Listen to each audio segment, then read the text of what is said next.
నేను ఫోన్ చేసుకుంటాను please sir. చాలా అర్జెంట్ సార్ ప్లీజ్. మామూలుగా ఖైదీలకు ఫోన్ ఇవ్వం, యాజ్ ఎ స్పెషల్ కేస్ మీరు యూజ్ చేసుకోండి. Thank you sir.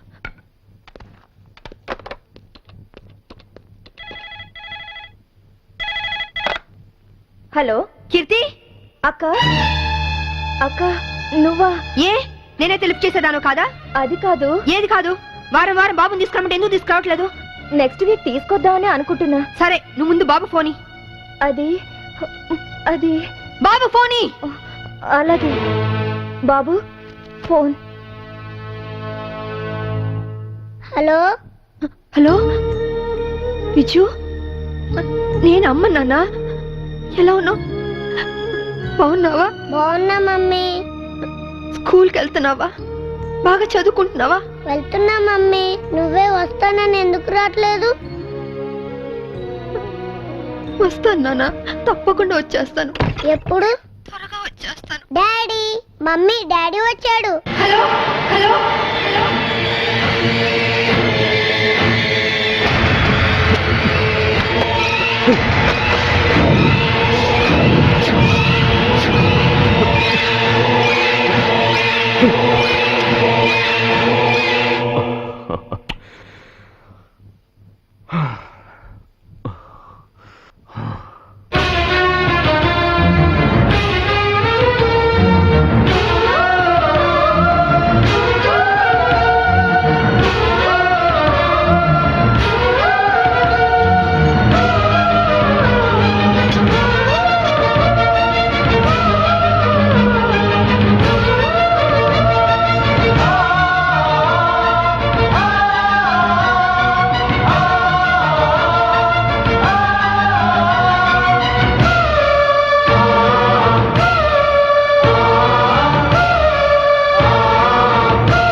ఏంటి? అవును సార్, నా భర్త బతికే ఉన్నాడు సార్. అంటే చనిపోయాడని కన్ఫర్మ్ చేసిన పోలీసులు ఫుల్ సార్?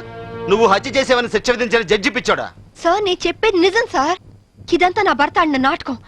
ఒక్క నిమిషం కావాలంటే చూడండి. మీరు డైల్ చేసిన నెంబర్ తాత్కాలికంగా పనిచేయట్లేదా?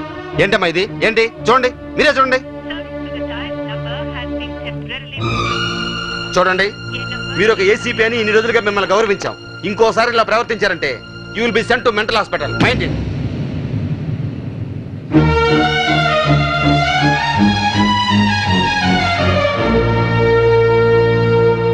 ఏమ్మా, నువ్వు నన్ను పర్మనెంట్ గా జైల్లో పెట్టేస్తానని ప్రతిజ్ఞ చేసావు. ఇప్పుడు నువ్వే జైల్లో ఉన్నావు. జైలు కూడా ఎలాగుంది? సింహం బోన్లో ఉంటే మీలాంటి కుక్కలు ఎన్నైనా మురుగుతాయిరా. మామూలు కుక్కలు కాదు, ఓర్ర కుక్కలు. ఈ పొగరుతోనే కదే నా తమ్ముని నా నుంచి దూరం చేశావు. అందుకే నీ బిడ్డని నీ నుంచి దూరం చేసి నిన్ను జైలుకు పంపించాం. చట్టం నుంచి తప్పించుకోగలరేమో గాని నా నుంచి తప్పించుకోలేరు. అంటే జైలు నుంచి తప్పించుకొచ్చి మమ్మల్ని చంపుతావా? మీ అందరినీ చంపాలనుకుంటే నేను జైలు నుంచి పారిపోనక్కర్లేదు. ఇప్పుడే ఇక్కడే మిమ్మల్ని చంపొచ్చు, కానీ చంపను. సెటిల్ చేయాల్సిన అకౌంట్స్ చాలా ఉన్నాయి. సో మీరందరూ నా లాస్ట్ టార్గెట్. చివరాఖరి మమ్మల్ని చంపుతారంటావు. ఇప్పటి నుంచే ఎందుకు టెన్షన్ తో చేస్తావు? ఇంకా నీకు చాలా టైం ఉంది, వెళ్ళండి. ఏంటే జైల్లో ఉండి కూడా రెచ్చిపోతావు? తగ్గు. ఇంకోసారి జైలు చుట్టుపక్కలకి వచ్చారో ఫస్ట్ సెటిల్మెంట్ మీదే అవుతుంది. నేను చెప్తాను కదా.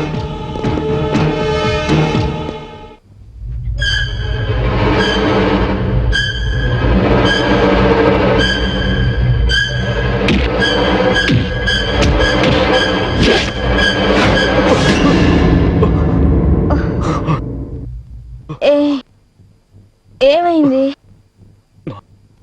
కమాన్ రా. నాకు భయంగా ఉంది. అది పోలీస్ ఆఫీసరే, డెఫినెట్ గా వస్తుంది. ఏంటొచ్చేది? ఆవిడ జైల్లోనే ఉంది, జైల్లోనే చస్తుంది. శాంభవిది పోలీస్ బ్రెయిన్, ఎలాగైనా జైలు నుంచి బయటకు వస్తుంది. తన సంగతి నీకు సరిగ్గా తెలీదు. అంత ఈజీగా మనల్ని వదిలిపెట్టదు. నమ్మించి చీట్ చేసినందుకు మనల్ని చంపుతుంది.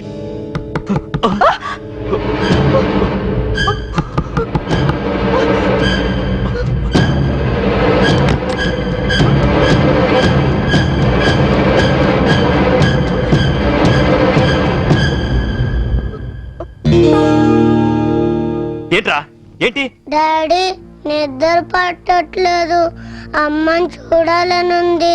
నాకు అమ్మ కావాలి, అమ్మ దగ్గర తీసుకెళ్ళవా? Idiot. నోరు మూయ్. వెళ్ళి పడుకో.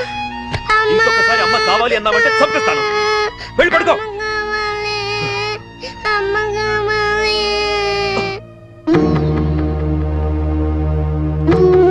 ABCDEFGHIJK LMNP QRST UVWXYZ.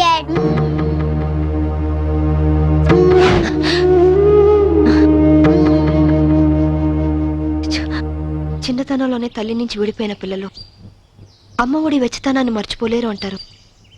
నిజమేనా యాదమ్మా? గది మర్చిపోతే కన్న ప్రేమకు అర్థమే ఉన్నదమ్మా. అయినా గిట్లా ఎన్ని దినాలని నువ్వు నీ కొడుకు ఫోటో చూసుకుంటూ గడుపుతావు? వాడు పుట్టినప్పటి నుంచి ఒక్క రోజైనా వాడిని విడిచిపెట్టి ఉండలేదు. అలాంటిది ఇప్పుడు 4 ఏళ్ళు గడిచిపోయాయి. ఎలాగైనా ఒక్కసారి చూడాలి, వాడిని ఒక్కసారైనా చూడాలి. అయితే ఓ పని చెయ్యి, నువ్వు విడికెళ్ళి గాయబైపో. బయటికి వెళ్ళాలంటే పారిపోనక్కర్లేదు, పెరోల్ మీద వెళ్ళొచ్చు. పెరోల్కి అప్లై చేశారా లాయర్ గారు? చేశానమ్మా. 4 రోజుల్లో పెరోల్ శాంక్షన్ కూడా కావచ్చు. కాకపోతే మీరు పెరోల్ మీద బయటకు వెళ్తుంది పారిపోవడానికి కాదని, దానికి సరైన కారణం ఉందని చెప్పి ఆఫీసర్స్ కి నమ్మకం కలిగించాలి. పారిపోయే ఆలోచనే ఉంటే నేను ఈ శిక్ష ఎందుకు అనుభవిస్తాను? అది వాళ్ళు అర్థం చేసుకోలేరమ్మా. నువ్వే వాళ్ళకి నచ్చ చెప్పాలి, నమ్మించాలి.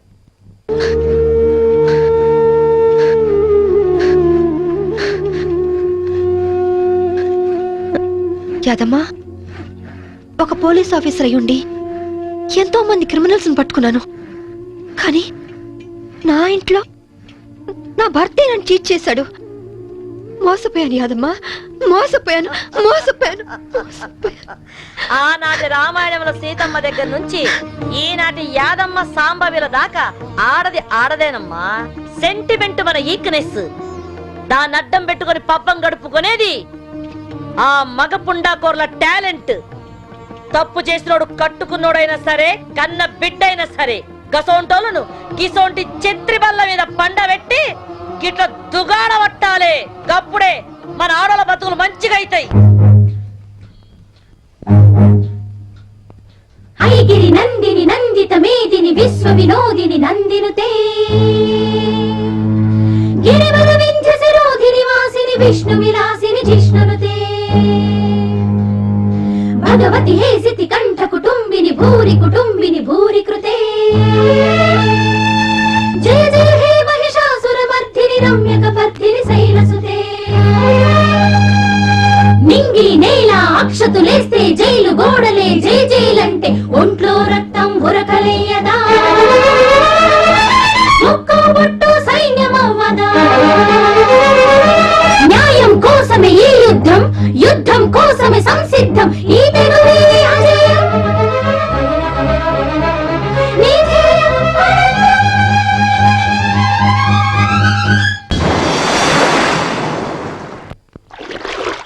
ఫ్యాషన్ టెక్నాలజీ నుంచి ఇవాళ ఫోన్ వచ్చింది. ఏదో కొత్త యాడ్ చేయాలంటున్నారు. వెళ్ళనా? నాకిష్టం లేదు.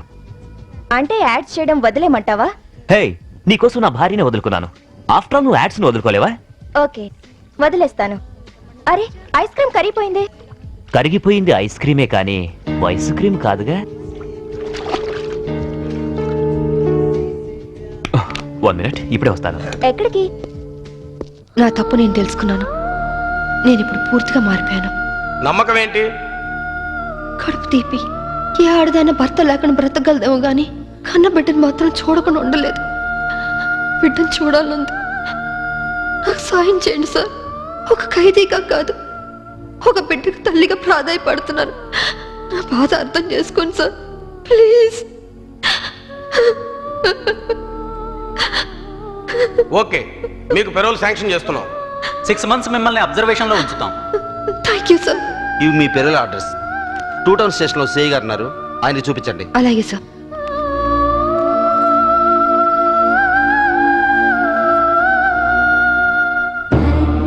భార్య పోతే మొగాడికి మొలతాడు, భర్త పోతే ఆడదానికి పసుపుతాడు తెంచేస్తారు.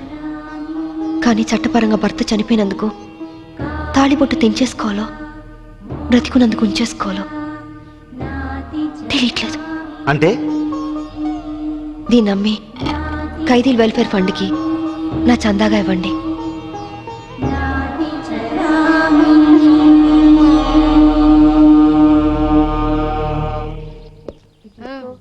సాంభవి అమ్మా, సాంభవి, సాంభవి. ఎవరన్నా పానా నడిచిపెట్టేసి వెళ్ళిపోతారా? యాదమ్మా, పల్లగదే ఇగో నేను సెల్ల మర్చిపోయాను.